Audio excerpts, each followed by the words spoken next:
Saudara Sekretaris DPD Partai Golkar Provinsi Papua Barat Daya, Febri Jane Anjar menyerahkan surat keputusan kepada Sarteis Wanane sebagai pelaksana tugas PLT Ketua DPD Partai Golkar Kabupaten Sorong Selatan.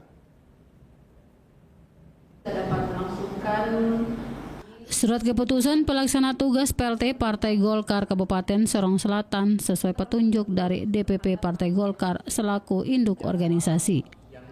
Penyerahan SK Ketua DPD Partai Golkar Kabupaten Sorong Selatan diserahkan langsung oleh Sekretaris DPD Partai Golkar Papua Barat Daya, Febri Jane Anjar di Sorong, Papua Barat Daya pada Sabtu 10 Mei 2025. Febri berharap selaku kader diminta harus tegak lurus terhadap apa yang sudah menjadi keputusan.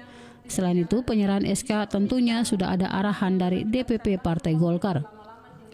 Ia berharap setelah menerima SK PLT DPD Partai Golkar Kabupaten Sorong Selatan, segera melakukan konsolidasi dan melaporkan hasilnya kepada DPD Golkar Provinsi Papua Barat Daya. Lanjut Febri, SK DPD Partai Golkar Sorong Selatan sebelumnya sudah berakhir dan SK tersebut diterbitkan oleh Partai Golkar Papua Barat. Oke, baik. Hari ini kami selaku DPD 1 menyerahkan SK PLT DPD 2 Kabupaten Sorong Selatan yang mana tujuannya adalah untuk melakukan pembenahan organisasi ya. Dan kita sama-sama tahu bahwa hal-hal seperti ini biasalah terjadi di organisasi. Dan juga kepengurusan yang ada di DPD Sorsel ini SK mereka itu masih SK Papua Barat. Jadi ini kita rapikan dalam rangka juga kita menyambut konsolidasi organisasi pelaksanaan musda tingkat 1 dan juga tingkat 2. Sementara itu, PLT Ketua DPD Partai Golkar Kabupaten Sorong Selatan, Sarteis Wanane, mengatakan tugas utama setelah ditunjuk sebagai PLT akan melakukan konsolidasi menjelang musda Partai Golkar Kabupaten Sorong Selatan.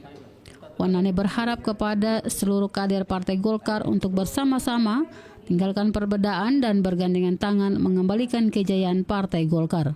Kami telah menerima SK pelaksana tugas DPD Partai Golkar Kabupaten Sorong Selatan.